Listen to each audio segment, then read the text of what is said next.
اللہ وبرکاتہ۔ سورۃ الانبیاء۔ آج ہم جو ہے حضرت یونس علیہ السلام، حضرت زکریا، حضرت یحییٰ علیہ السلام کی فضیلتیں اور خصوصیات کو جانیں گے انشاءاللہ۔ اور حضرت یونس علیہ السلام کو ذو النون اور صاحب ہود بھی کہا گیا ہے، مچھلی والے۔ تو ان تینوں پیغمبروں کے بارے میں ہم انشاءاللہ پڑھیں گے، ان کی خصوصیات اور ان کے جو ہے مرتبے۔ رسول اللہ صلی اللہ علیہ وسلم نے فرمایا ذو النون یعنی یونس علیہ السلام کی دعا جو انہوں نے مچھلی کے پیٹ میں رہنے کے دوران کی تھی، یہ وہ تھی: لا الہ الا انت سبحانک انی کنت من الظالمین۔ آیت کریمہ یعنی تیرے سوا کوئی معبود بھرک نہیں، تو پاک ہے، میں ہی ظالم خطا کار ہوں۔ کیونکہ یہ ایسی دعا ہے کہ جب بھی کوئی مسلمان شخص اسے پڑھ کر دعا کرے گا تو اللہ تعالیٰ اس کی دعا قبول فرمائے گا۔ حضرت ابن مسعود رضی اللہ عنہ فرمایا کرتے تھے کہ حضرت یونس علیہ السلام اس مچھلی کے پیٹ میں 40 دن تک رہے۔ مچھلی ان کو پانی کی تہہ تک لے گئی اور پانی میں دور دراز پھراتی رہی۔ بعض مفسرین نے 7 اور بعض نے 3 دن مدت لکھی ہے۔ حضرت یونس علیہ السلام نے مچھلی کے پیٹ میں اپنے آپ کو زندہ محسوس کیا، سجدے میں پڑھ کر ندامت کا اظہار کیا اور اللہ تعالیٰ کے حضور عفو درگزر کی درخواست کی، اور یہی دعا کی تھی: لا الہ الا انت سبحانک انی کنت من الظالمین۔ اور مچھلی نے صرف اللہ کے حکم سے نگل لیا تھا۔ مچھلی پہ اللہ تعالیٰ نے حکم دیا تھا کہ ان کی ہڈی گوشت سب حرام ہے، صرف اس نے نگل دیا۔ تو چلیں ہم انشاءاللہ شروع کرتے ہیں، جانتے ہیں، سمجھتے ہیں۔ نحمدہ و نصلی علی رسولہ الکریم، اما بعد، فاعوذ باللہ من الشیطان الرجیم، بسم اللہ الرحمن الرحیم۔ ربی اشرح لی صدری ویسر لی امری واحلل عقدۃ من لسانی یفقہوا قولی۔ رب زدنا علما، اللہم فقہنا فی الدین، اللہم انفعنا بما علمتنا وعلمنا ما ینفعنا وزدنا علما، آمین یا رب العالمین۔ تو آپ کو پتہ ہے کہ ہمارا جو ہے 17 جز ہے اور ہماری سورۃ الانبیاء چل رہی ہے، جو کہ بہت جلد انشاءاللہ اختتام کو پہنچے گی انشاءاللہ عزیز۔ تو ہم شروع کرتے ہیں انشاءاللہ سورۃ الانبیاء۔ لاسٹ ٹائم ہم نے جہاں سے چھوڑا تھا اس کے آگے سے ہم شروع کرتے ہیں انشاءاللہ۔ ہم نے 84 پہ اینڈ کیا تھا، اب 85 سے ہم شروع کرتے ہیں انشاءاللہ۔ 85 میں وہ آیت تھی: و اسماعیل و ادریسا و ذوالکفلی کلو من الصابرین۔ اور اسماعیل اور ادریس اور ذوالکفل علیہم السلام یہ سب صابر لوگ تھے۔ اور ان تینوں پہ ہم نے اسماعیل علیہ السلام، ادریس علیہ السلام اور ذوالکفل پہ ان کی خصوصیات، ان کے معجزات، اور ہم نے سارا ان کے بارے میں جانا تھا، اور الگ الگ ان کی ویڈیو بھی، شارٹ ویڈیوز بھی انشاءاللہ بن کے آ جائیں گی، تو میں اس پہ بھیج دوں گی، آپ کو ایڈٹ ہو جائیں گے تو سسٹرز آف نیو یارک پہ۔ تو اب اللہ تعالیٰ آگے ان پیغمبروں کے بارے میں فرماتے ہیں: وَأَدْخِلْنَاهُمْ فِي رَحْمَتِنَا إِنَّهُمْ مِنَ الصَّالِحِينَ۔ تو ورڈ ٹو ورڈ ٹرانسلیشن دیکھتے ہیں کہ ہم نے انہیں اپنی رحمت میں داخل کر دیا، اسماعیل علیہ السلام، ادریس علیہ السلام اور ذوالکفل کو، اور یہ سب لوگ نیک لوگ تھے۔ ورڈ ٹو ورڈ ٹرانسلیشن: وَأَدْخَلْنَاهُمْ، و اور ادخل داخل کیا، نا ہم نے، ہم انہیں، ضمیر ہے، پروناؤن ہے، وَأَدْخَلْنَاهُمْ اور داخل کیا ہم نے انہیں، فی رحمتنا اپنی رحمت میں، انہم یقیناً ہم وہ، انہم یقیناً وہ، من الصالحین صالح لوگوں میں سے تھے۔ رننگ ٹرانسلیشن: اللہ تعالیٰ فرماتے ہیں ہم نے انہیں اپنی رحمت میں داخل کر لیا، کنہیں؟ اسماعیل علیہ السلام، ادریس علیہ السلام اور ذوالکفل کو، اور یہ سب صابرین تھے اور یہ سب لوگ نیک تھے، تو اللہ تعالیٰ نے ان کو اپنی رحمت میں داخل کر لیا۔ وہ رحمتیں، وہ نوازشیں وہ کیا تھیں، وہ ہم نے بہت تفصیل سے تینوں پیغمبروں کے بارے میں جان لیا تھا، اور جتنے بھی انبیاء آ رہے ہیں سب کے بارے میں ہم ماشاءاللہ پڑھتے چلے جا رہے ہیں ڈیٹیل میں، ٹھیک ہے۔ تو اب ہم شروع کرتے ہیں آیت نمبر 87 سے انشاءاللہ۔ ورڈ ٹو ورڈ ٹرانسلیشن: وَظَنُّونَ، و اور ظنون مچھلی والا، اذ جب، ذہبا وہ چلا گیا، مغاضباً غضبناک ہو کر، اس کا روٹ ورڈ اسی کے اندر ہی ہے، غین ضاد با، مغاضب، ٹھیک ہے، یعنی کہ غضبناک ہونا، غضب مغاضباً غضبناک ہو کر، فَظَنَّ تو دنا اس نے سمجھا، ان کے لن ہرگز نہیں، نقدرو نہ ہم اقدر قادر ہوں گے، نقدرہ ہم قادر ہوں گے، علیہ اس پر، فنادا تو اس نے پکارا، فی الظلمات اندھیروں میں، ان کے لا نہیں الہ کوئی الہ برحق، الا مگر، انتا تو سبحانکا پاک ہے، انی بے شک میں، کنت ہوں میں، من الظالمین ظالموں میں سے۔ Running translation. وَظَنُّونَ مچھلی والے حضرت یونس علیہ السلام کو یاد کرو جبکہ وہ غصے سے چل دیے اور خیال کیا کہ ہم اسے نہ پکڑ سکیں گے، بالآخر وہ اندھیروں کے اندر سے پکار اٹھا کہ الہی تیرے سوا کوئی معبود نہیں، تو پاک ہے، بے شک میں ظالموں میں سے ہوں۔ وَظَنُّونَ مچھلی والے کس کو کہتے ہیں؟ یونس علیہ السلام کو، ٹھیک ہے، کیونکہ ان کو مچھلی نے نگل لیا تھا، تو ڈیٹیل پڑھتے ہیں کہ کیوں نگل لیا تھا، اور ان کو صاحب الحوت بھی کہتے ہیں، حوت کہتے ہیں عربک میں مچھلی کو، تو صاحب الحوت یا ذنون مچھلی والے، کون؟ یونس علیہ السلام۔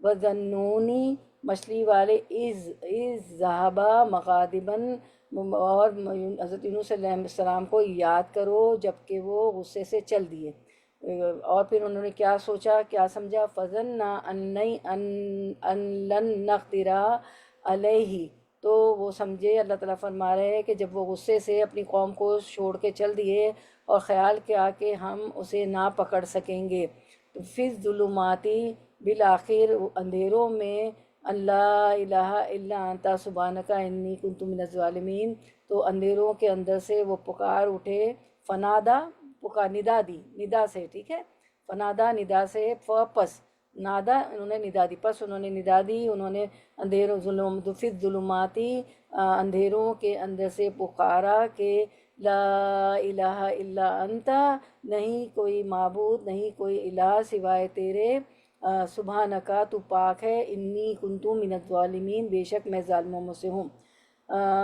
وَظَنُّونَ مچھلی والے سے مراد یونس علیہ السلام ہے، جو اپنی قوم سے ناراض ہو کر اور انہیں عذاب الہی کی دھمکی دے کر اللہ کے حکم کے بغیر وہاں سے چل دیے تھے، جس پر اللہ تعالیٰ نے ان کی گرفت اور انہیں مچھلی کا لقمہ بنا دیا۔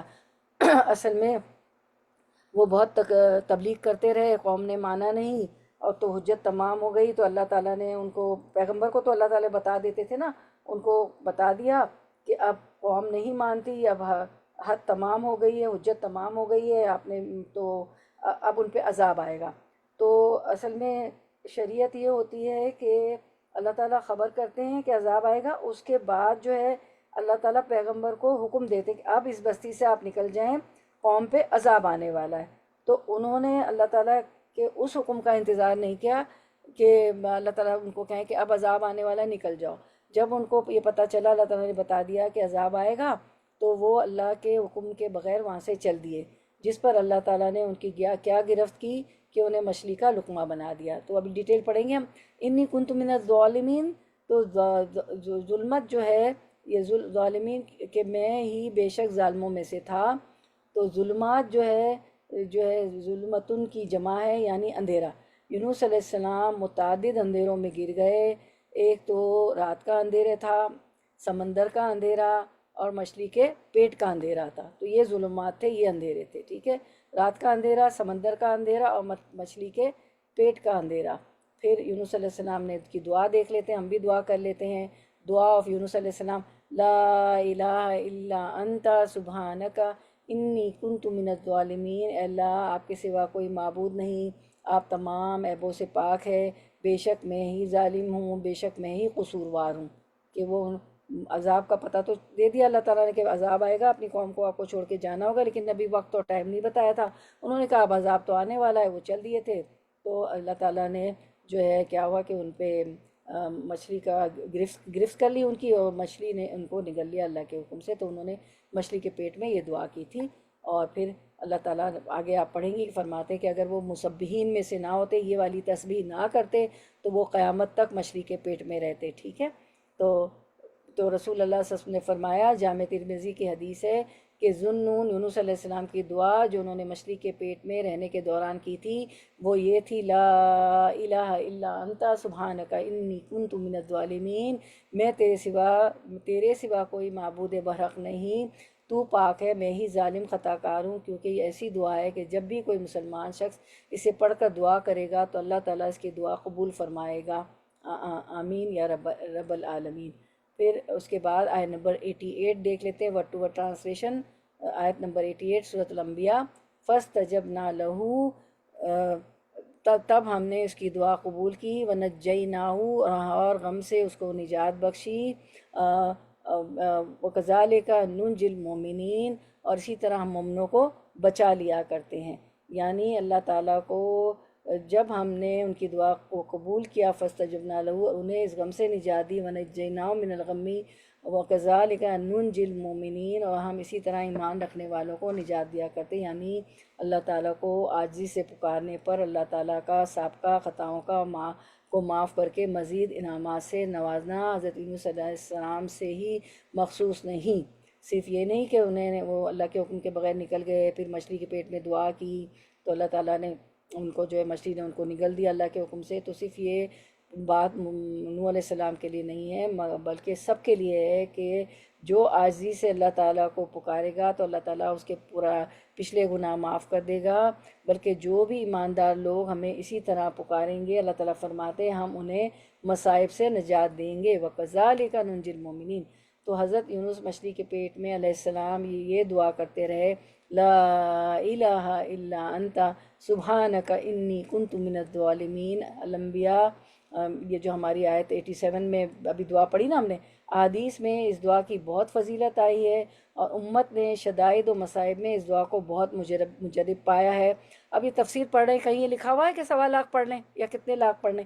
صرف نماز کے بعد 33 بار جو ہوتی ہے نا سب تسبیح، سبحان اللہ، الحمدللہ 33، والحمدللہ 33 بار، اللہ اکبر 33 بار، 100 کی گنتی پورے کرنے کے لیے ہم چوتھا کلمہ پڑھ لیتے ہیں، ٹھیک ہے؟ تو وہاں گنتی ہے، تو اس کی کوئی تعداد نہیں ہے کہ ہم کھجور کے دانے لے لیں، تسبیح کے دانے لے لیں، اور چنے لے لیں، اور پتہ نہیں کون سے دانے لے کے بیٹھ جائیں اور فرض نمازیں چلی جائیں اور بڑے بڑے کھانے پکائیں حل مشکلات کے لیے۔ ہم خود کیوں نہ پڑھ لیں؟ انہوں نے بھی خود پڑھا نا، اور کہیں یہ نہیں بتایا گیا کہ یونس علیہ السلام نے 1.25 لاکھ پڑھا۔ ابھی آپ پوری دیکھیں، پڑھیں گی ڈیٹیل میں، ٹھیک ہے؟ تو آپ اللہ تعالیٰ فرما رہے ہیں کہ فاستجبنا لہ، ہم نے یونس علیہ السلام کی دعا قبول کی اور اسے اندھیروں سے اور مچھلی کے پیٹ سے نجات دی۔ جو بھی مومن ہمیں اس طرح شدائد اور مصیبتوں میں پکارے گا ہم اسے نجات دیں گے۔ میں نے ابھی حدیث بھی پڑھی تھی کہ حدیث میں آتا ہے کہ نبی صلی اللہ علیہ وسلم نے فرمایا، جس مسلمان نے بھی اس دعا کے ساتھ کسی معاملے کے لیے دعا مانگی تو اللہ نے اس کو قبول فرمایا، ٹھیک ہے؟ یہ حدیث ابھی میں نے پڑھ لی تھی پوری، تو یہ حدیث ہے۔ پھر جو ہے یونس علیہ السلام یہ دعائے یونس جو علیہ السلام ہر شخص کے لیے ہر زمانے میں ہر مقصد کے لیے مقبول ہے۔ وَكَذَلِكَ نُنْجِي الْمُؤْمِنِينَ، یعنی جس طرح ہم نے یونس علیہ السلام کو غم اور مصیبت سے نجات دی، اس طرح ہم سب مومنین کے ساتھ بھی یہی معاملہ کرتے ہیں، جبکہ وہ صدق کو اخلاص کے ساتھ ہماری طرف متوجہ ہو اور ہم سے پناہ مانگے، ٹھیک ہے؟ تو یہ حدیث میں بھی ہم نے پڑھا۔ اب ہم جو ہے ڈیٹیل میں دیکھ لیتے ہیں یونس علیہ السلام کی جو ہے بارے میں جانتے ہیں، سمجھتے پڑھتے ہیں، ٹھیک ہے؟ ان کی خصوصیات اور ان کی فضیلت۔ حضرت یونس علیہ السلام وَذَنُّونَ صاحب الحوت، مچھلی والے، تو ان کو کیا کہتے ہیں؟ وَذَنُّونَ کا مطلب یہ ہوتا ہے مچھلی والے، اور صاحب الحوت، حوت جو ہے مچھلی کو کہتے ہیں، تو یہ مچھلی والے ہیں۔ اور سورۃ الانبیاء 87 میں ابھی آپ نے پڑھا، فنادیٰ فی الظلمات، جو اس پہ بھی لکھی ہوئی ہے، فنادیٰ فی الظلمات ان لا الہ الا انت سبحانک انی کنت من الظالمین۔ بالآخر وہ اندھیروں کے اندر سے پکار اٹھا کے، الہی تیرے سوا کوئی معبود نہیں، تو پاک ہے، بے شک میں ظالموں میں سے ہو گیا، میں خطاوار ہو گیا۔ اور سورۃ الصافات 139 میں اللہ تعالیٰ فرماتے ہیں، پوری آیت ہے جس میں ہے، یونس لمن المرسلین، یونس علیہ السلام رسولوں میں سے، یہ رسول تھے، ٹھیک ہے؟ اور پھر سورۃ الصافات 143 میں فرمایا، من المسبحین، وہ تسبیح کرنے والوں میں سے ہے، کیونکہ مچھلی کے پیٹ میں انہوں نے یہ تسبیح کی، لا الہ الا انت سبحانک انی کنت من الظالمین۔ تو اگر یہ مسبحین نہ ہوتے، تسبیح کرنے والے نہ ہوتے، تو قیامت تک مچھلی کے پیٹ میں رہتے۔ تو اب ہم یونس علیہ السلام کے بارے میں پڑھتے ہیں۔ وَذَنُّونَ، مچھلی والے حضرت یونس علیہ السلام صاحب الحوت، ٹھیک ہے۔ تو وَذَنُّونَ صاحب حوت، سیدنا یونس علیہ السلام صاحب الحوت، مچھلی والے حضرت یونس علیہ السلام۔ ذُنُّون، حضرت یونس بن متی کا قصہ قرآن کریم میں سورۃ یونس، سورۃ انبیاء، پھر سورۃ الصافات، سورۃ نون میں ذکر فرمایا۔ کہیں ان کا اصل نام ذکر فرمایا ہے، کہیں ذُنُّون یا صاحب الحوت کے القاب سے ذکر کیا گیا ہے۔ نون اور حوت دونوں کے معنی مچھلی کے ہیں۔ ذُنُّون اور صاحب الحوت کا ترجمہ ہے مچھلی والا۔ حضرت یونس کو بتقدیر الہی چند روز بطن ماہی میں، ماہی بھی مچھلی کہتے ہیں، بطن کہتے ہیں پیٹ کو، تو بطن ماہی میں مچھلی کے پیٹ میں رہنے کا واقعہ غریبہ پیش آیا تھا۔ اس کی مناسبت سے ان کو ذُنُّون بھی کہا جاتا ہے اور صاحب الحوت کے الفاظ سے بھی تعبیر کیا جاتا ہے۔ بخاری شریف میں اب یونس علیہ السلام کے والد کا نام متی آیا ہے، تو حدیث ہم دیکھ لیتے ہیں۔ نبی کریم صلی اللہ علیہ وسلم نے فرمایا، کسی شخص کو یوں نہ کہنا چاہیے کہ میں یونس بن متی سے بہتر ہوں، بہتر ہوں۔ نبی کریم صلی اللہ علیہ وسلم نے ان کا نام ان کے والد کی طرف منسوب کر کے دیا ہے، ٹھیک ہے۔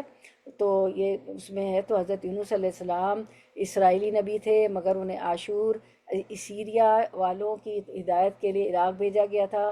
اسی بنا پر عاشوریوں کی قوم کو یونس کہا جاتا ہے، عاشوریوں کو قوم یونس کہا جاتا ہے۔ اس قوم کا مرکز اس زمانے میں نینوا کا مشہور شہر تھا، جس کے وسیع کھنڈرات آج بھی دریائے دجلہ کے مشرقی کنارے موجودہ شہر موصل کے عین مقابل پائے جاتے ہیں، اور اسی علاقے میں یونس نبی کے نام سے آج بھی ایک بستی مشہور ہے۔ حضرت یونس علیہ السلام کو نینوا میں مبعوث کیا گیا۔ قرآن حکیم نے اس شہر کی آبادی 1,00,000 سے زائد بتائی۔ سورۃ الصافات میں بتایا اللہ تعالیٰ نے، وَأَرْسَلْنَاهُ إِلَىٰ مِائَةٍ أَلْفٍ أَوْ يَزِيدُونَ فَآمَنُوا فَمَتَّعْنَاهُمْ إِلَىٰ حِینٍ، اور ہم نے انہیں یونس علیہ السلام کو 1,00,000 یا اس سے زیادہ لوگوں کی طرف بھیجا۔ پھر وہ 1,00,000 لوگ جب ایمان لے آئے تو اللہ تعالیٰ نے کیا کیا؟ تو ہم نے انہیں ایک مدت تک دنیا کی زندگی کے فائدے اللہ تعالیٰ ان کو دیتے رہے، ٹھیک ہے۔ اللہ تعالیٰ ان کو دنیاوی زندگی کے فائدے دیتے رہے۔ اور حضرت یونس، اس قوم میں شرک و کفر کی کثرت تھی۔ حضرت یونس علیہ السلام کو ان کی ہدایت کے لیے مامور کیا گیا۔ وہ طویل عرصے تک قوم کو توحید کی دعوت دیتے رہے کہ اللہ وحدہ لا شریک ایک ہے، اس کے ساتھ شرک نہ کرو، لیکن قوم ان کی دعوت پر توجہ دینے کی بجائے کفر و شرک پر قائم رہی اور پہلے لوگوں کی طرح یونس علیہ السلام کا مذاق اڑاتے رہے۔ روایت ہے کہ حضرت یونس علیہ السلام کو حکم ہوا کہ اپنی قوم کو آگاہ کر دے کہ 3 دن میں عذاب آنے والا ہے۔ حضرت یونس علیہ السلام نے قوم میں اعلان کر دیا۔ اس اعلان پر قوم کے بعض سرداروں کو احساس ہوا کہ یونس علیہ السلام نے کبھی جھوٹ نہیں بولا۔ دیکھا جائے تو یونس علیہ السلام رات اپنے گھر گزارتے ہیں یا ہجرت کر جاتے ہیں۔ اگر وہ مقیم رہے تو سمجھ لو کہ کچھ نہیں ہوگا، اور اگر ہجرت کر گئے تو ہم پر عذاب نازل ہوگا۔ حضرت یونس علیہ السلام شہر چھوڑ کر دور نکل گئے۔ صبح ہوئی تو قوم پر سیاہ بادل منڈلانے لگے۔ صورتحال دیکھ کر قوم کو یقین ہو گیا کہ اب ہم ہلاک ہونے والے ہیں۔ یہ لوگ یونس علیہ السلام کی تلاش میں نکل گئے اور طے کر لیا کہ ان پر ایمان لے آئیں گے، لیکن حضرت یونس علیہ السلام کو نہ پایا۔ اب اخلاص کے ساتھ توبہ استغفار کرتے ہوئے بستی سے باہر ایک میدان میں نکل گئے۔ عورتیں، بچے، جوان، بوڑھے سب میدان میں جمع ہو گئے اور نہایت آہوزاری کے ساتھ توبہ کی۔ اللہ تعالیٰ نے ان کی اجتماعی توبہ قبول فرمائی، اور جس میں جو ہے سورۃ یونس 98 میں اللہ تعالیٰ نے فرمایا، فَلَوْلَا كَانَتْ قَرْيَةٌ آمَنَتْ فَنَفَعَهَا إِيمَانُهَا إِلَّا قَوْمَ يُونُسَ، چنانچہ کوئی بستی ایمان نہ لائی کہ ایمان لانا اس کو نافع ہوتا سوائے یونس علیہ السلام کے۔ لما آمنوا کشفنا عنہم عذاب الخزی فی الحیات الدنیا، اور جب وہ یونس علیہ السلام کی قوم ایمان لے آئی تو ہم نے رسوائی کے عذاب کو دنیاوی زندگی میں ان پر سے ٹال دیا۔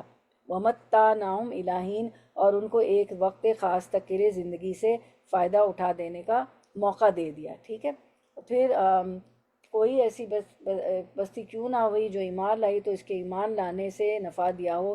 یونس علیہ السلام کی قوم کے سوا جب وہ ایمان لے آئی تو ہم نے ان سے دنیا کی زندگی میں ذلت کا عذاب دور کر دیا اور انہیں ایک وقت تک فائدہ پہنچایا۔ یہ قرآن بھی اللہ تعالیٰ بھی فرما رہے ہیں۔ تو ادھر حضرت یونس علیہ السلام انتظار میں تھے کہ اب قوم پر عذاب نازل ہوگا۔ جب عذاب ٹل گیا تو فکر ہوئی کہ قوم مجھے جھوٹا قرار دے گی۔ جب یونس علیہ السلام اس پریشانی میں ہجرت کے لیے نکل پڑے، دریائے فرات کے کنارے پہنچے تو ایک کشتی لوگوں سے بھری ہوئی تیار کھڑی تھی۔ لوگوں نے یونس علیہ السلام کو دیکھا تو سوار کر لیا۔ کشتی روانہ ہوئی، جب دریا کے درمیان پہنچی تو بھنور میں پھنس گئی۔ کشتی والوں نے اعلان کیا کہ کشتی میں کوئی بھاگا ہوا غلام ہے جو اپنے مالک سے بھاگ کے آیا ہے، اسے اپنے آپ کو پیش کر دینا چاہیے تاکہ اس کی وجہ سے سب لوگ غرق نہ ہو جائیں۔ حضرت یونس علیہ السلام نے دل میں سوچا اگر یہ دستور ہے تو بھاگا ہوا غلام میں ہی ہوں، کیونکہ میں نے اللہ تعالیٰ سے ہجرت کی اجازت کے بغیر اپنی قوم کو چھوڑ دیا ہے۔ حضرت ابن مسعود رضی اللہ عنہ فرمایا کرتے تھے کہ حضرت یونس علیہ السلام اس مچھلی کے پیٹ میں 40 دن تک رہے۔ مچھلی ان کو پانی کی تہہ تک لے گئی اور پانی میں دور دراز پھراتی رہی۔ بعض مفسرین نے یہ حضرت ابن مسعود روایت کر رہے ہیں، بعض مفسرین نے 7 اور بعض نے 3 دن مدت لکھی ہے۔ تفسیر مظہری میں حضرت یونس علیہ السلام نے مچھلی کے پیٹ میں اپنے آپ کو زندہ محسوس کیا، سجدے میں پڑھ کر ندامت کا اظہار کیا اور اللہ تعالیٰ کے حضور عفو درگزر کی درخواست پیش کی۔ لا الہ الا انت سبحانک انی کنت من الظالمین، وہ یہ جو ہے دعا کرتے رہے، یہ پڑھتے رہے، ٹھیک ہے۔ الہی تیرے سوا کوئی معبود نہیں، تو اکیلا ہے، میں تیری پاکی بیان کرتا ہوں، بلا شبہ میں اپنے آپ پر ظلم کرنے والا ہوں۔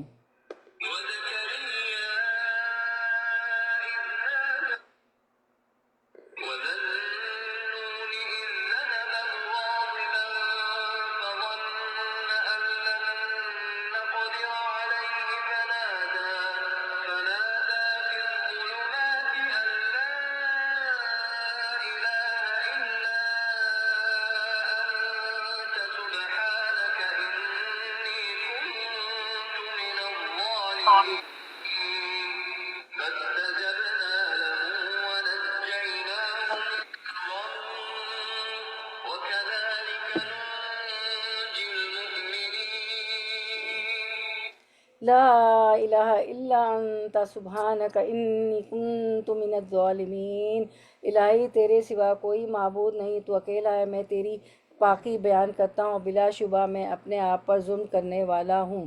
اللہ تعالیٰ نے حضرت یونس علیہ السلام کی درد بھری پکار قبول فرمائی۔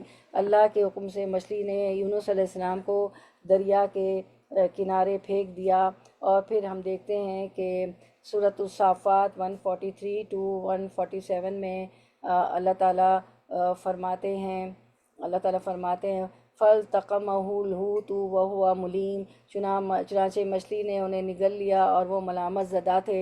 فَلَوْلَا أَنَّهُ كَانَ مِنَ الْمُسَبِّحِينَ، اب اگر وہ تسبیح کرنے والوں میں سے نہ ہوتے، لَلَبِثَ فِي بَطْنِهِ إِلَى يَوْمِ يُبْعَثُونَ، تو تا روز قیامت مچھلی کے پیٹ میں ہی پڑے رہتے۔ تو مسبحین اللہ ہمیں بنا دے، تسبیح کرنی چاہیے تو مشکلات آسان ہو جاتی۔ فَنَبَذْنَاهُ بِالْعَرَاءِ وَهُوَ سَقِيمٌ، پھر ہم نے انہیں ایک چٹیل میدان میں پھینک دیا جب کہ وہ بیمار تھے۔ وَأَنبَتْنَا عَلَيْهِ شَجَرَةً مِّن يَقْطِينٍ، ان پر ایک بیلدار درخت اگا دیا۔ تو یہ جو بیلدار درخت ہے نا، اس کا اطلاق مفسرین کہتے ہیں کہ پیٹھا یا کدو کی بیل پر ہوتا ہے۔ اس کے پتے چوڑے چوڑے ہوتے ہیں جو دھوپ وغیرہ سے سایہ کا کام دیتے ہیں۔ نیز کہتے ہیں کہ مکھی اس پودے کے نزدیک نہیں آتی، تو آپ کی خوراک کا اللہ تعالیٰ نے انتظام فرمایا۔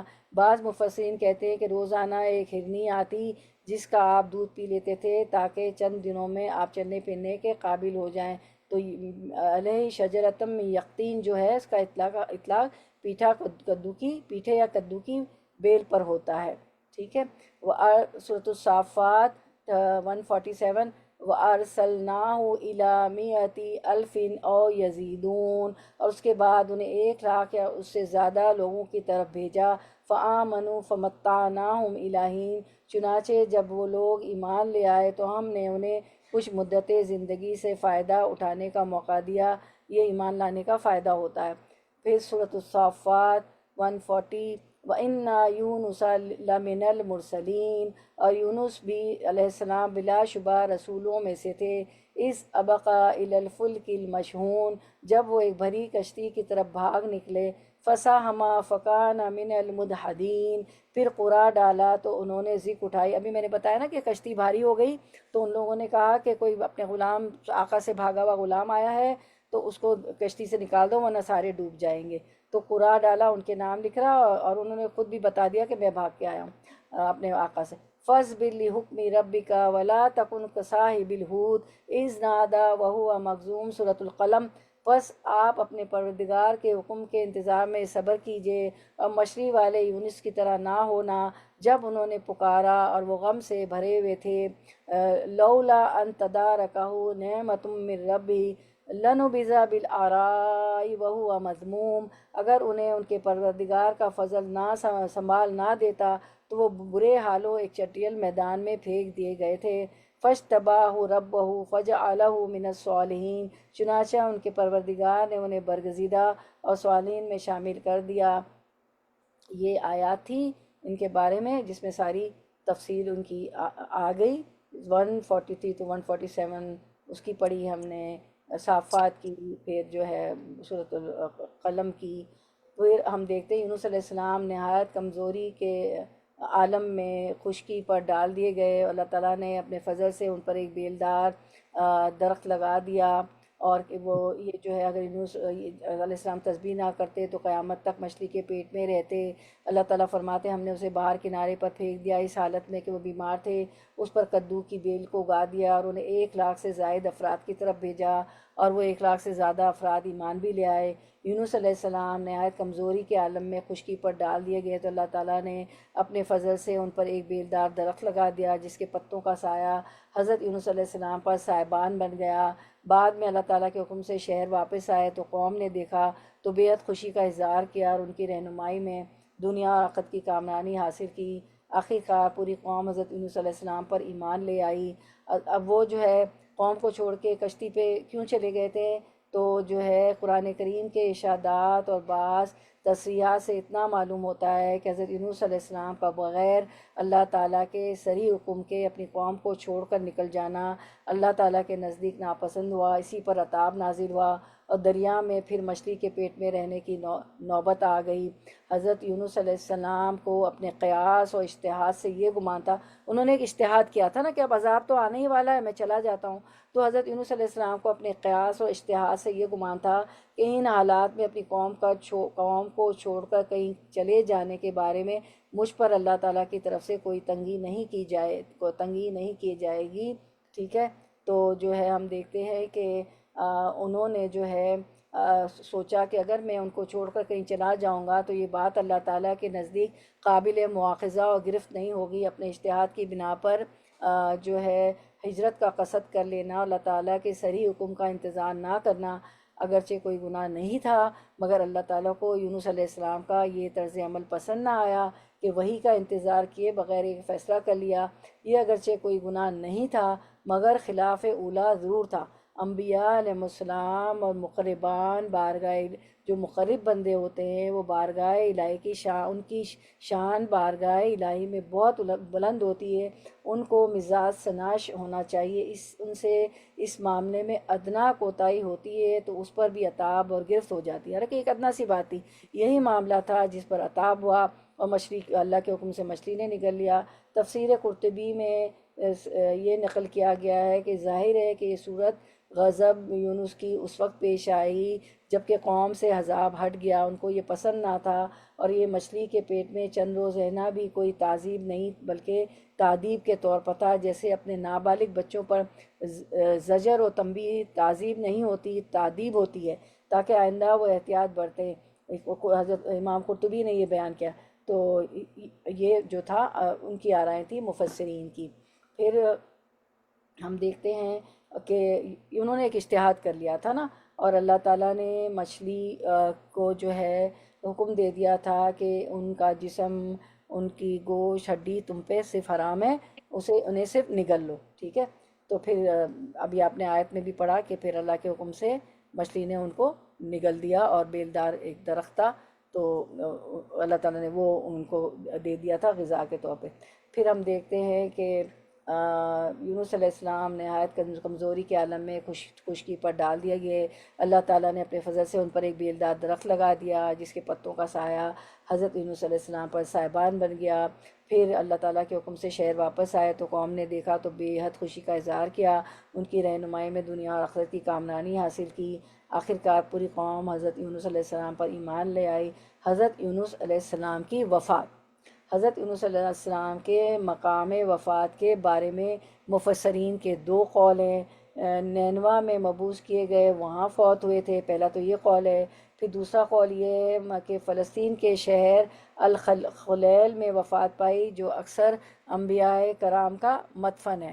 پھر اس کے بعد اہل تحقیق نے پہلے قول کو ترجیح دیا ہے، اور یہ قصص القرآن سے ماخوذ ہے کہ نینوا میں مبعوث کیے گئے، وہیں وفات ہوئی۔ پھر ہم دیکھتے ہیں ایک روایت، حضرت سعد رضی اللہ عنہ روایت کرتے ہیں کہ رسول اللہ صلی اللہ علیہ وسلم نے فرمایا، حضرت یونس علیہ السلام کی مچھلی کے پیٹ میں کی ہوئی دعا، لا الہ الا انت سبحانک انی کنت من الظالمین، تیرے سوا کوئی الہ نہیں، تو پاک ہے، بلا شبہ میں ظالموں میں سے ہوں، کوئی مسلمان پڑھ کر اپنی حاجت پیش کرے تو اس کی دعا ضرور قبول ہوتی ہے۔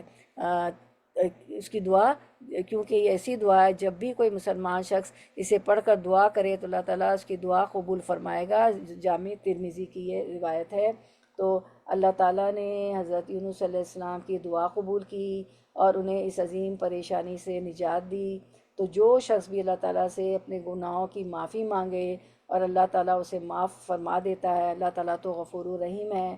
تو لا تقنطوا من رحمت اللہ، اللہ کی رحمت سے مایوس نہیں ہونا چاہیے، معافی کے دروازے کھلے ہیں، اور غرغرہ طاری ہونے تک معافی مانگی جا سکتی ہے، ٹھیک ہے، سکرات سے پہلے غرغرہ طاری ہونے تک اللہ تعالیٰ معاف کرتے رہتے ہیں۔ تو حضرت یونس علیہ السلام کا قرآن مجید میں تذکرہ اور ان کے اوصاف حمیدہ۔ حضرت یونس علیہ السلام کا قرآن میں 5 بار تذکرہ ہوا ہے۔ اللہ تعالیٰ نے یونس علیہ السلام کی طرف وحی نازل فرمائی۔ سورۃ النساء 162، اللہ تعالیٰ نے اسماعیل، یوسف، یونس اور لوط کو جہان والوں پر فضیلت عطا فرمائی۔ الانعام 86 میں فرمایا۔ پھر الصافات 139، یونس علیہ السلام رسولوں میں سے تھے، یونس علیہ السلام کی اللہ نے دعا قبول فرما کر مچھلی کے پیٹ سے نجات دی۔ سورۃ الانبیاء 88 جو کہ ابھی ہم نے پڑھا۔ اور پھر سبق یہ ہے، خلاصہ کلام یہ ہے کہ اللہ کی رحمت بہت وسیع ہے، سچی توبہ سے عذاب بھی ٹل سکتا ہے، مصیبت میں دعا اور استغفار مومن کی سب سے بڑی طاقت ہے۔ اور یہ جو ہے سورۃ النوح میں بھی آتا ہے، نوح علیہ السلام نے بھی فرمایا فَقُلْتُ اسْتَغْفِرُوا رَبَّكُمْ إِنَّهُ كَانَ غَفَّارًا يُرْسِلِ السَّمَاءَ عَلَيْكُمْ مِدْرَارًا وَيُمْدِدْكُمْ بِأَمْوَالٍ وَبَنِينَ وَيَجْعَلْ لَكُمْ جَنَّاتٍ وَأَنْهَارًا۔ جو ہے توبہ استغفار کیا کرو، اللہ تعالیٰ غفور الرحیم ہے، وہ تمہارے لیے آسمان کو برساتا ہوا بھیجے گا، تمہاری مدد مال اور بیٹوں سے، بنین اور بیٹوں سے، مال سے کرے گا، تمہارے لیے جنات اور نہریں جاری کر دے گا۔ اتنے فائدے ہیں استغفارات کے۔ تو مصیبت میں دعا استغفار مومن کی سب سے بڑی طاقت ہے، اور دعائے یونس علیہ السلام جو ہے ہر مسلمان کے لیے نجات اور رحمت کا ذریعہ ہے، یونس علیہ السلام۔ تو یہ تھے۔ اچھا، یہ سبق ہم نے دیکھا۔ وہ سبق کیا ہے؟ سبق کہ ہم جب بھی کوئی اللہ کی رحمت بہت وسیع ہے، سچی توبہ سے عذاب بھی ٹل سکتا ہے، مصیبت اور دعا میں اور استغفار میں مومن کی سب سے بڑی طاقت ہے، ٹھیک ہے۔ اور دعائے یونس بھی پڑھ سکتے ہیں، اور کہیں ہمیں تعداد نہیں بتائیے کہ 1.25 لاکھ پڑھنے بیٹھ جائیں، دانے پہ گرنے بیٹھ جائیں، پورے مجمع کو، محلے کو، رشتہ داروں کو، سہیلیوں کو جمع کر لیں، اور فرض نمازیں بھی چلی جائیں، خوب کھانے پکائیں، اپنے آپ کو تھکائیں۔ میں اپنی پریشانی میں یہ سوچے، اپنے آپ سے کہیں کہ اپنی پریشانی میں جتنی سچے دل سے دعا کروں گی، بغیر میک اپ کے پارٹی میں تو میک اپ میں ہی آتے ہیں نا، اور کوئی دروازے پہ آیا اس کو دیکھنے لگ جائیں گے کہ کون آیا، کیا پہن کے آیا، کتنے لوگ ہیں۔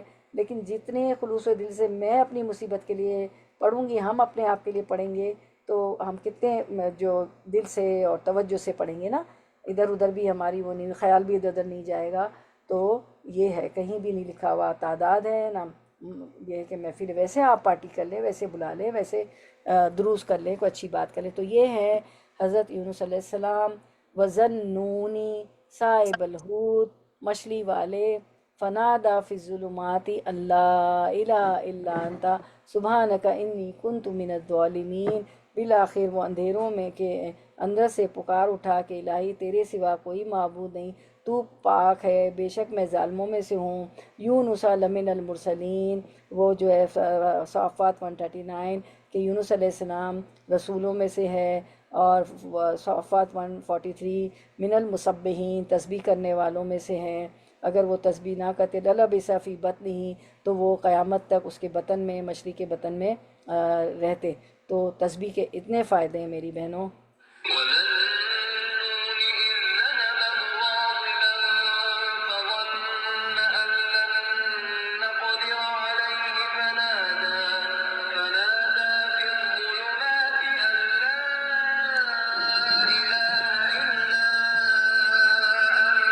أَنتَ سُبْحَانَكَ إِنِّي كُنتُ مِنَ الظَّالِمِينَ، فَاسْتَجَبْنَا لَهُ وَنَجَّيْنَاهُ مِنَ الْغَمِّ وَكَذَٰلِكَ نُنجِي الْمُؤْمِنِينَ۔ جی، اب ہم شروع کرتے ہیں آیت نمبر 89۔ چلیں ورڈ ٹو ورڈ ٹرانسلیشن۔ وزکریہ، وہ اور زکریہ، اس جب نادا، اس نے پکارا ندا سے، ربہ، اپنے رب کو، ربی، اے میرے رب، لا تذرنی، نہ تو چھوڑ مجھے، فردن، اکیلا، وانتا، اور تو ہی، خیر، بہتر ہے، الوارثین، سب وارثوں میں۔ رواں ترجمہ۔ اور زکریہ علیہ السلام کو یاد کرو جب اس نے اپنے رب سے دعا کی، اے میرے پروردگار، مجھے تنہا نہ چھوڑ، تو سب سے بہتر وارث ہے۔ تو یہ جو ہے زکریا علیہ السلام کی دعا ہے۔ زکریا علیہ السلام کے قصے کا تذکرہ کیجئے جب انہوں نے اپنے رب کو پکارا کہ اے میرے رب، مجھ کو لاوارث نہ رکھیو، یعنی مجھ کو فرزند دیجئے، بیٹا دیجئے جو میرا وارث ہو، اور یوں تو سب وارثوں سے بہتر یعنی حقیقی وارث آپ ہی ہے، اس لیے فرزند بھی وارث حقیقی نہ ہوگا، بلکہ ایک وقت وہ بھی فنا ہو جائے گا، لیکن اس ظاہری وارث سے بعض دینی فوائد اور منافع حاصل ہو جائیں گے، اس لیے اس کی طلب ہے۔ سو ہم نے ان کی دعا قبول کر لی، اور جو ہے ہم نے ان کو یحییٰ فرزند عطا فرمایا، ان کی خاطر سے ان کی بیوی کو بھی جو بانجھ تھی اولاد کے قابل کر دیا۔ یہ سب انبیاء جن کی اس صورت میں ذکر ہوا ہے، نیک کاموں میں دوڑتے تھے اور امید و بہم کے ساتھ ہماری عبادت کیا کرتے تھے اور ہمارے سامنے دب کر رہتے تھے۔ حضرت زکریا کی خواہش تھی کہ ایک فرزند وارث عطا ہو۔ اب اور جو ہے ہم یہ دنیا والوں کی طرح نہیں ہوتا کہ وہ ہماری پراپرٹی اور جائیداد اور اتنے پلاٹس ہیں اور اتنی بلڈنگیں، عمارتیں ہیں، ان کا وارث کون ہوگا، اتنے شو رومز ہیں، دکانیں، وہ کس لیے خواہش تھی؟ آپ نے سورۃ المریم میں پڑھا تھا کہ انہوں نے اللہ سے کہا تھا کہ یا اللہ، ورثنی و ورث آل داؤد کے ایک وارث دے میرا اور آل داؤد کا، کیونکہ میں اپنے خاندان میں، اپنے لوگوں میں کوئی ایسا پاتا نہیں ہوں جو اللہ کے پیغام کو پہنچائے۔ تو وہ اللہ کے پیغام کے کہ میرے بعد کیا ہوگا نا، اس لیے مانگا تھا بیٹا مانگا تھا۔ تو پھر فرمایا حضرت زکریا کی خواہش تھی کہ ایک فرزند وارث عطا ہو، اس کی دعا مانگی، مگر ساتھ یہ بھی عرض کر دیا کہ انت خیر الوارثین، کہ بیٹا ملے یا نہ ملے، ہر حال میں آپ تو بہتر وارث ہیں۔ وانت الخیر الوارثین، یا رب، یہ پیغمبرانہ رعایت ادب ہے کہ انبیاء علیہ السلام کی اصل توجہ حق تعالیٰ کی طرف ہونا چاہیے، غیر اللہ کی طرف ان کی توجہ ہو بھی تو اصل مرکز سے نہ ہٹنے پائے۔ ان کی توجہ کس کی طرف ہوتی ہے؟ اللہ تعالیٰ کی طرف۔ وہ دنیا کے ریسورسز پہ ہماری طرح بھروسہ نہیں کرتے ہیں، ٹھیک ہے، جو انبیاء ہوتے ہیں۔ اب 90 کر لیتے ہیں ورڈ ٹو ورڈ ٹرانسلیشن، پھر زکریا علیہ السلام کے بارے میں جانیں گے، سمجھیں گے، پڑھیں گے۔ فاستجبنا، تو دعا قبول کر لی ہم نے، لہو، اس کی، ووہبنا، اور عطا کیا ہم نے، لہو، اسے، یحییٰ، واصلحنا، اور درست کر دی ہم نے، لہو، اس کے لیے، زوجہ، بیوی اس کی، انہم، یقیناً وہ، کانو تھے وہ، یسارعون، وہ جلدی کرتے، فی الخیرات، نیکیوں میں، ویدعوننا، اور وہ پکارتے تھے ہمیں، رغباً، رغبت سے، ورہباً، اور خوف سے، وکانو، اور تھے وہ، لنا، ہمارے ہی لیے، خاشعین، خشوع کرنے والے، خاشعون کی جمع۔ اب رواں ترجمہ۔ سو ان کی بھی دعا ہم نے قبول کر لی اور انہیں یحییٰ عطا کیا علیہ السلام، اور ان کی بیوی کو اولاد کے قابل بنا دیا، کیونکہ وہ بانجھ تھی، یہ سب لوگ بھلائی کے کاموں کی طرف لپکتے تھے اور ہمیں شوق اور خوف سے پکارتے تھے، اور یہ سب ہمارے آگے جھک جانے والے تھے۔ فاستجبنا لہ، تو ہم نے ان کی دعا قبول کی، زکریہ علیہ السلام کی، ووہبنا لہ یحییٰ، اور انہیں ہم نے بیٹا عطا کیا جس کا نام بھی اللہ تعالیٰ نے خود ہی رکھ دیا، یحییٰ، اللہ تعالیٰ نے نام رکھا تھا۔ وَأَصْلَحْنَا لَهُ زَوْجَهَا، اور ان کی بیوی کو اولاد کے قابل بنا دیا کیونکہ وہ بانجھ تھی۔ آپ پڑھ چکے ہیں سورۃ المریم میں، اور کیا تھی ان سب کی خوبیاں؟ انہم کانوا یسارعون فی الخیرات، یہ سب لوگ، ان کی بیوی بھی اور جو ہے یحییٰ علیہ السلام بھی، یہ سب لوگ بھلائی کے کاموں کی طرف لپکتے تھے۔ وَيَدْعُونَنَا رَغَبًا وَرَهَبًا، اور ہمیں شوق اور خوف سے پکارتے تھے۔ بعض صوفی حضرات کہا کرتے ہیں کہ جو شخص اللہ تعالیٰ کی عبادت جنت کی توقع یا اس کے عذاب کے خوف سے کرتا ہے، وہ اصلی محب نہیں ہے، اللہ تعالیٰ کو چاہنے والا نہیں ہے، اور اپنے اس نظریے کو اتنا پھیلایا کہ عوام الناس بھی اس سے متاثر ہوئے بغیر نہ رہ سکی۔ چنانچہ ایک شاعر کہتا ہے، سوداگری نہیں یہ عبادت خدا کی ہے، اور خبر جزا کی تمنا بھی چھوڑ دے۔ تو جو ہے ہمیں اجر کی تمنا ضرور رکھنی چاہیے، ٹھیک ہے نا، کیونکہ اللہ تعالیٰ بھی فرماتے ہیں نا کہ اللہ تعالیٰ نے ان کی دعا قبول کی، اور یہ سب لوگ کون تھے؟ جو نیکی کی طرف دوڑتے تھے اور اللہ کو شوق سے یاد کرتے تھے، اور وَكَانُوا لَنَا خَاشِعِينَ، اور یہ سب ہمارے آگے جھک جانے والے تھے، جو زکریا علیہ السلام بھی، یحییٰ علیہ السلام بھی، ان کے گھر والے، اور جو ہے وہ خود بھی۔ حالانکہ اللہ تعالیٰ انبیاء کی یہ صفت بیان فرما رہے ہیں کہ وہ ہمیں توقع اور خوف سے پکارا کرتے تھے۔ وَكَانُوا لَنَا خَاشِعِينَ، وہ ہمیں شوق اور خوف سے پکارتے تھے، کہ گویا اس آیت میں ایسے متصوفین کا مکمل اور موجد ہے، کیونکہ انبیاء سے بڑھ کر اللہ کا محب اور کون ہو سکتا ہے، کہ انبیاء بھی اللہ تعالیٰ کو خوف اور شوق سے پکارتے تھے، توقع سے، امید سے۔ تو امید اور خوف کے درمیان مسلمان کی زندگی ہوتی ہے۔ امید یہ ہوتی ہے کہ اللہ تعالیٰ میری نیکیوں کا اجر دیں گے، مجھے جنت الفردوس عطا فرمائیں گے، مجھ سے راضی ہوں گے۔ اور خوف یہ ہوتا ہے، ایک طمع اور لالچ ہوتی ہے نا، ایک توقع ہوتی ہے طمع اور لالچ دنیا کی لالچ نہیں، توقع، اللہ سے توقع، اللہ سے امید، کیا کہ وہ اللہ مجھ سے راضی ہوں گے، مجھے جنت میں داخل کریں گے۔ اور خوف کیا ہوتا ہے؟ اللہ کا ڈر، کہ میں نے کوئی بھی غلطی کی، کچھ بھی کیا تو اللہ تعالیٰ کا پھر اللہ کا عذاب بھی ہے، ٹورمنٹ بھی ہے، پنشمنٹ بھی ہے۔ تو اس طرح کی خوف اور توقع، خوف اور طمع کے بیچ میں زندگی ہونی چاہیے۔ یہی چیز اللہ تعالیٰ بتا رہے ہیں کہ انبیاء بھی اللہ تعالیٰ کی طرف جھکے ہوئے ہیں، اور وَيَدْعُونَنَا رَغَبًا وَرَهَبًا، ہمیں شوق اور خوف سے پکارتے ہیں۔ تو ہمارا بھی زندگی ایسی ہونی چاہیے کہ اللہ کی توقع، امید اور خوف کے درمیان کی زندگی ہونی چاہیے۔ اور حضرت زکریا علیہ السلام کا بڑھاپے میں اولاد کے لیے دعا کرنا اور اللہ کی طرف سے اس کا عطا کیا جانا، یہ ہم لوگ پڑھ چکے ہیں نا، سورۃ طٰہٰ میں بھی پڑھ چکے ہیں۔ یعنی وہ بانجھ اور ناقابل اولاد تھی، مطلب ان کی بیوی تھی، ہم نے اس کے اس نقص کا ازالہ فرما کر اسے نیک بچہ عطا فرما دیا۔ اور گویا قبولیت دعا کے لیے ضروری ہے کہ ان باتوں کا اہتمام کیا جائے جن کا بطور خاص یہاں ذکر کیا گیا ہے، مثلاً الہا و زاری کے ساتھ اللہ کی بارگاہ میں دعا و مناجات، نیکی کا کاموں میں سبقت، خوف و طمع کے ملے جلے جذبات کے ساتھ رب کو پکارنا، اور اس کے سامنے عاجزی اور خشوع و خضوع کا اظہار کرنا۔ یسارعون فی الخیرات، یہ بزرگ لوگ نیکی کی کاموں کی طرف جلدی کرتے ہیں۔ وَيَدْعُونَنَا رَغَبًا وَرَهَبًا، اور اللہ کو اور ہمیں لالچ و طمع اور ڈر اور خوف سے پکارتے تھے۔ وَكَانُوا لَنَا خَاشِعِينَ، ہمارے سامنے عاجزی کرنے والے تھے۔ یعنی دعا اگر کی قبولیت چاہیے تو گویا قبولیت دعا کے لیے یہ ساری جو آیت میں نے پڑھی اس میں باتیں وہ ضروری ہے، ان باتوں کا اہتمام کیا جائے جو اس کا ذکر اس آیت میں ہے، مثلاً الہا و زاری کے ساتھ اللہ کی بارگاہ میں دعا و مناجات کرنا، نیکی کے کاموں میں سبقت کرنا، دوڑنا، یسارعوا فی الخیرات، اور خوف اور طمع کے ملے جلے جذبات کے ساتھ رب کو پکارنا، کہ اللہ کا خوف بھی ہو کہ اگر میں نے کچھ غلط کیا تو اللہ کی پکڑ بھی ہے، اور جو ہے اللہ سے طمع، امید، لالچ کہ اللہ مجھے معاف کر دیں گے، اللہ تعالیٰ مجھ سے خوش ہوں گے، نیکی کے کام کروں گا تو اس کو سرائیں گے، مجھے اجر دیں گے، جنت دیں گے۔ اور اللہ وقان لنا خاشعین، اس کے سامنے عاجزی اور خشوع و خضوع کا اظہار کرنا، نماز میں بھی خشوع و خضوع اور تذلل ہونا چاہیے، ٹھیک ہے۔ اب ہم حضرت زکریا علیہ السلام کے بارے میں جانتے ہیں، سمجھتے ہیں، پڑھتے ہیں ان کی خصوصیات، اور ٹھیک ہے۔ زکریا علیہ السلام، حضرت زکریا علیہ السلام کی دعا، وَزَكَرِيَّا إِذْ نَادَىٰ رَبَّهُ رَبِّ لَا تَذَرْنِي فَرْدًا وَأَنْتَ خَيْرُ الْوَارِثِينَ، سورۃ الانبیاء ہماری 89 ہے یہ۔ اور زکریا علیہ السلام کو یاد کرو جب اس نے اپنے رب سے دعا کی کہ اے میرے پروردگار مجھے تنہا نہ چھوڑ، تو سب سے بہتر وارث ہے۔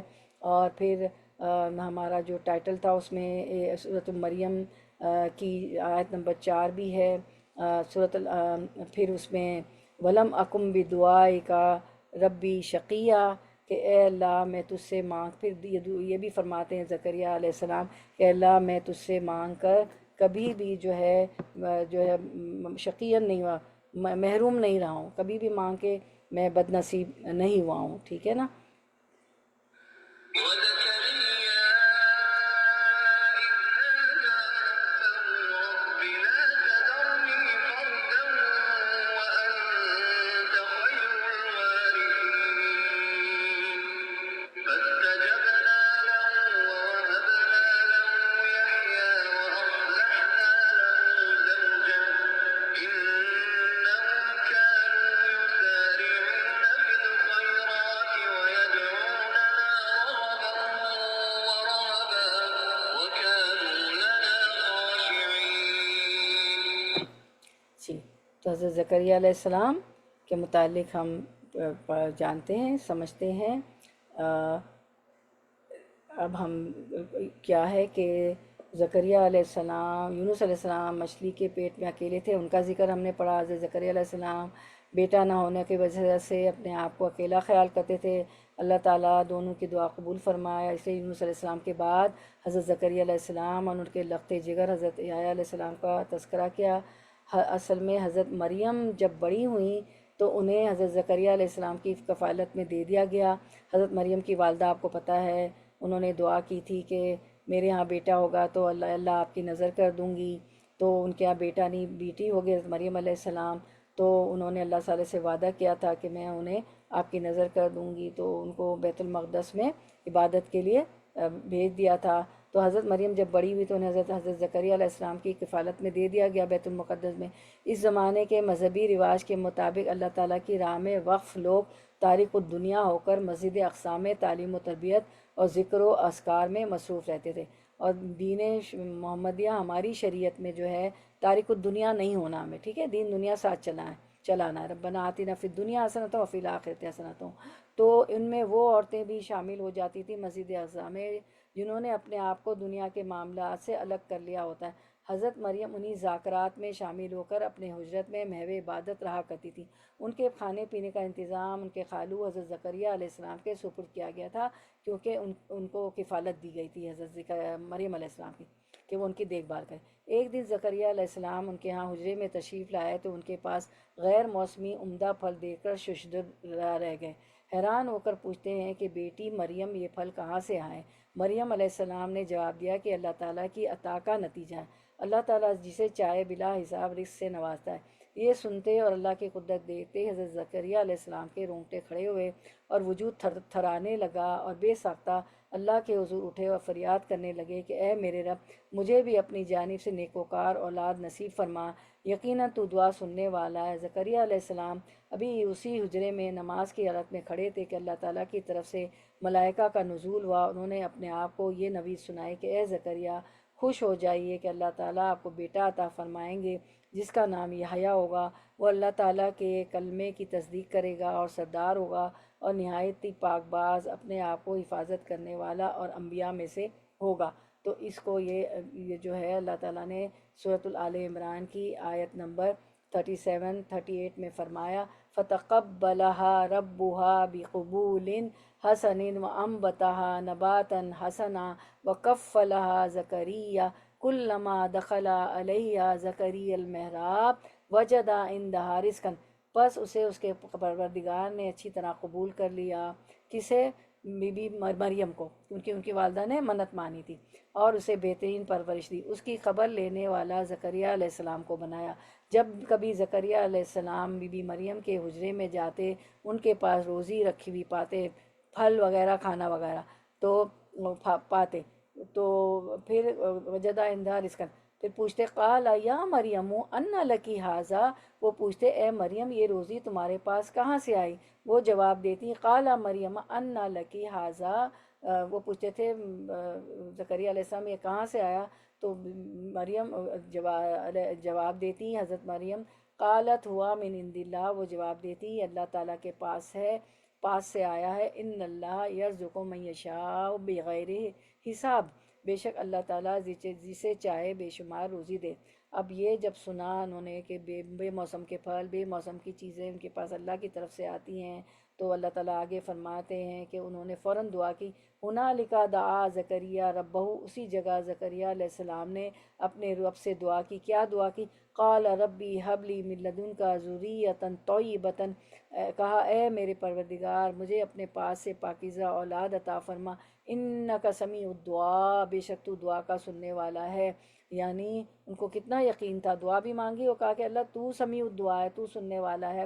پھر آیت آل عمران 39 میں فرمایا فنادت الملائکۃ وہو قائم یصلی فی المحراب، بس فرشتوں نے انہیں آواز دی جب وہ حجرے میں کھڑے نماز پڑھ رہے تھے، ان اللہ یبشرک بیحییٰ، اللہ تعالیٰ تجھے یحییٰ کی یقینی خوشخبری دیتا ہے۔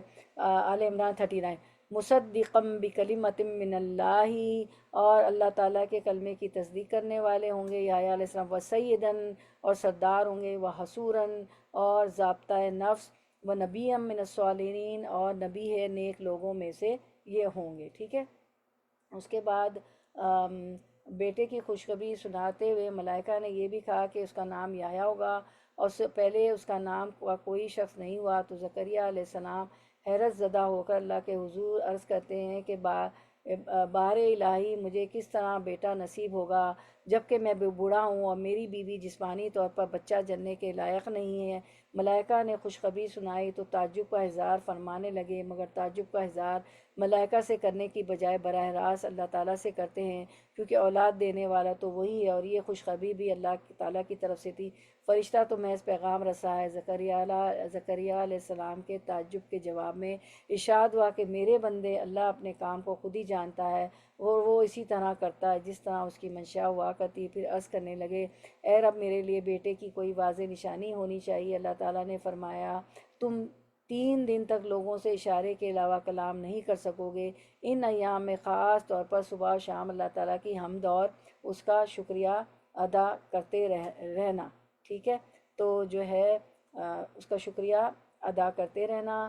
تو یہ سارا واقعہ سورۃ المریم میں ہم دیکھتے ہیں، جو ابھی میں نے سارا پڑھا ہے، آیت نمبر 7، یا زکریا انا نبشرک بغلام اسمہ یحییٰ لم نجعل لہ من قبل سمیعا، اے زکریا ہم تجھے ایک بچے کی خوشخبری دیتے ہیں جس کا نام یحییٰ ہے، ہم نے اس سے پہلے اس کا ہم نام بھی کسی کو نہیں کیا۔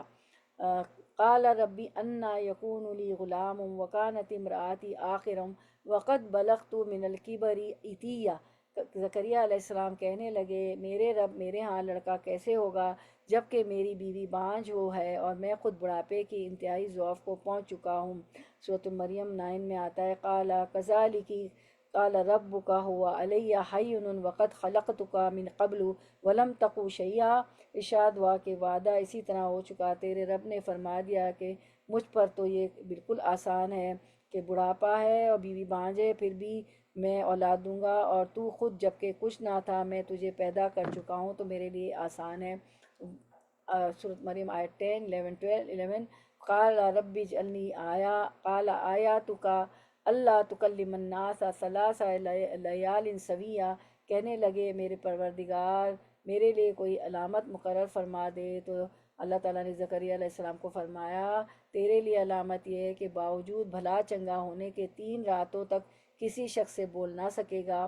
فخرج علی قومہ من المحراب فاوحی الیہم ان سبحوا بکرۃ وعشیٰ، اب زکریا علیہ السلام اپنے حجرے سے نکل کر اپنی قوم کے پاس آ کر انہیں اشارہ کرتے ہیں کہ تم صبح و شام اللہ تعالیٰ کی تسبیح بیان کرو۔ ٹھیک ہے، اب ہم دیکھتے ہیں وہ تسبیح بیان کرو، اور وہ تسبیح بیان کرتے ہیں۔ تو حضرت زکریہ علیہ السلام کا تذکرہ آل عمران 37-38 میں ہے، ٹھیک ہے، اور الانعام 85 میں ہے، سورۃ المریم میں آیت نمبر 2 سے 7 تک ہے، سورۃ الانبیاء میں 89 تک ہے۔ یہ سارا ہم نے ابھی آیتیں دیکھی بھی نا، پڑھی بھی نا۔ سورۃ آل عمران فتقبلها ربها بقبول، بس اس کے پروردگار نے اچھی طرح قبول فرمایا سورۃ آل عمران 38 میں، اور اسے بہترین پرورش دی، اس کی خبر لینے والا زکریا علیہ السلام کو بنایا۔ جب کبھی زکریا علیہ السلام ان کے حجرے میں جاتے، ان کے پاس روزی رکھی ہوئی پاتے، وہ پوچھتے ہیں مریم یہ روزی تمہارے پاس کہاں سے آئی ہے؟ تو وہ جواب دیتی ہے اللہ تعالیٰ کے پاس سے ہے، بے شک اللہ تعالیٰ جسے چاہے بے شمار روزی دیتا ہے۔ ہنالک دعا زکریا، پھر زکریا علیہ السلام دعا کرتے ہیں، وہاں پر 38 میں ہم نے پڑھا۔ پھر ہم دیکھتے ہیں 41 میں، تو فرشتوں نے انہیں آواز دی جب وہ حجرے میں کھڑے نماز پڑھ رہے تھے کہ اللہ تعالیٰ تجھے یحییٰ کی یقینی خوشخبری دیتا ہے، اللہ تعالیٰ کے کلمے کی تصدیق کرنے والا، سردار، ضابطۂ نفس اور نبی ہے، نیک لوگوں میں سے ہے۔ پھر 40 میں فرمایا آل عمران کہ کہنے لگے اے میرے رب میرے بال بچے کیسا ہوگا، میں بالکل بوڑھا ہوں اور میری بیوی بھانج ہے۔ فرمایا اسی طرح اللہ تعالیٰ جو چاہتا ہے کرتا ہے۔ پھر وہ فرماتے ہیں کہ قال رب اجعل لی آیا، کہنے لگا پروردگار میرے لیے اس کی کوئی نشانی مقرر کر دے۔ اللہ تعالیٰ فرماتے ہیں نشانی یہ ہے کہ 3 دن تک تو لوگوں سے بات نہ کر سکے گا، صرف اشارے سے سمجھائے گا، تو اپنے رب کا ذکر کثرت سے کر اور صبح شام اسی کی تسبیح بیان کرتا رہے، ٹھیک ہے۔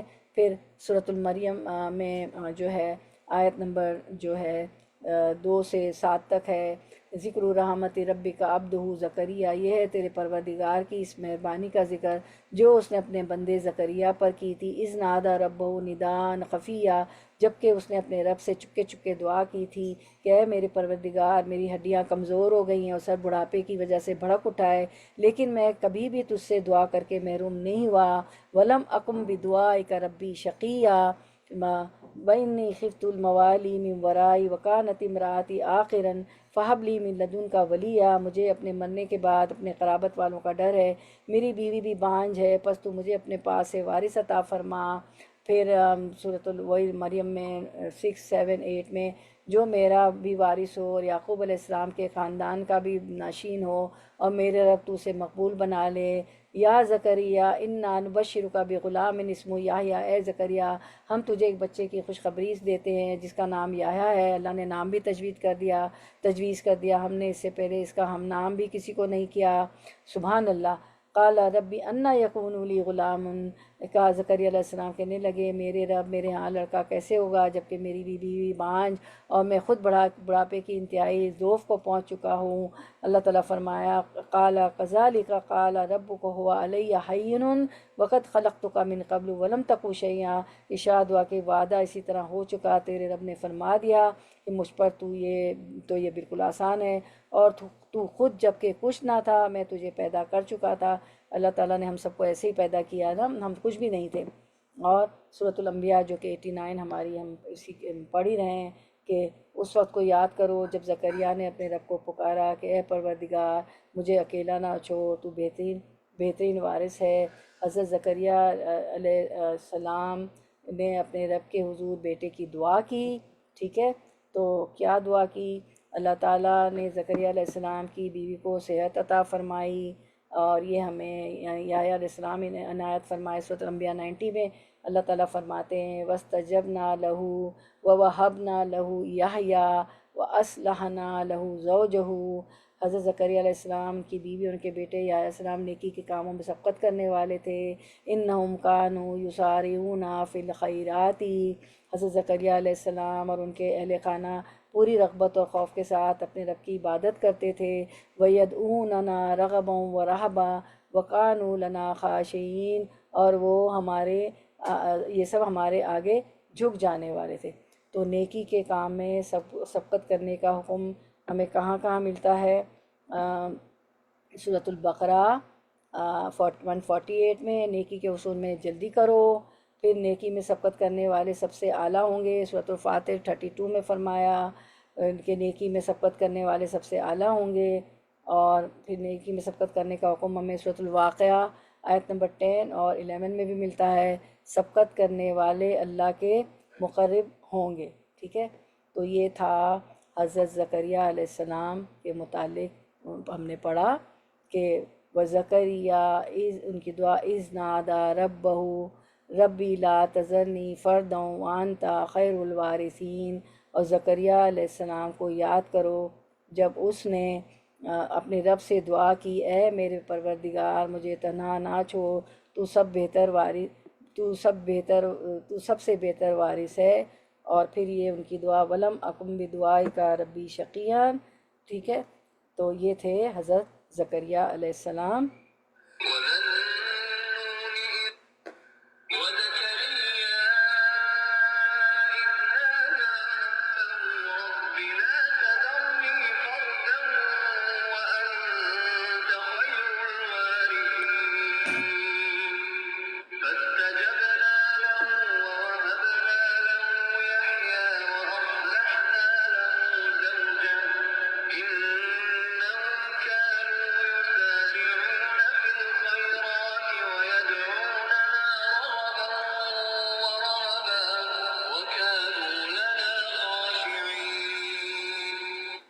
تو یہ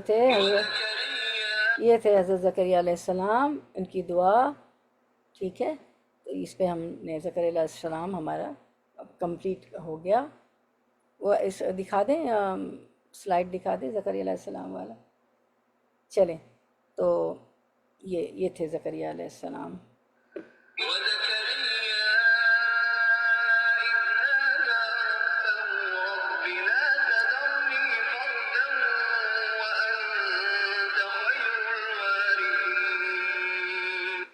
اور زکریا علیہ السلام کو یاد کرو جب اس نے اپنے رب سے دعا کی، ہے میرے پروردگار مجھے تنہا نہ چھوڑ، تو سب سے بہتر وارث ہے۔ الحمدللہ، چلیں ہم نے کمپلیٹ ہو گیا زکریا علیہ السلام کے متعلق بھی، ان کی بھی خصوصیات اور فضیلت جان لی۔ چلیں اس پہ ہم پھر اینڈ کرتے ہیں انشاءاللہ۔ حضرت یحییٰ علیہ السلام نیکسٹ ٹائم ہوگا، ٹارگیٹ تو تھا کہ ہم حضرت یحییٰ علیہ السلام کو بھی کمپلیٹ کر لیتے۔ چلیں اسی پہ ہم اینڈ کرتے ہیں انشاءاللہ۔ چلیں، ربنا تقبل منا انک انت السمیع العلیم وتب علینا انک انت التواب الرحیم، سبحان ربک رب العزت عما یصفون وسلام علی المرسلین والحمد للہ رب العالمین، وآخر دعوانا ان الحمد للہ رب العالمین، سبحانک اللہم وبحمدک نشہد ان لا الہ الا انت نستغفرک ونتوب الیک۔ السلام علیکم ورحمۃ اللہ وبرکاتہ۔ جی کوئی کچھ کہنا چاہے گا؟ السلام علیکم آپا۔ جی وعلیکم السلام۔ جی بولیں۔ نہیں، ایک اس سے ہٹ کر رہ کے سوال پوچھنا تھا۔ میں پرسوں اچانک ایک ویڈیو دیکھی، اس جی میں ایک مولانا ذکر کر رہے تھے کہ جی جو لوگ انتقال ہوئے ان سے اپنی دعاؤں کا وسیلہ ان کو نہیں بنانا چاہیے، اور کیا میری سننے میں غلطی ہوئی، کیا انہوں بیان کرے کہ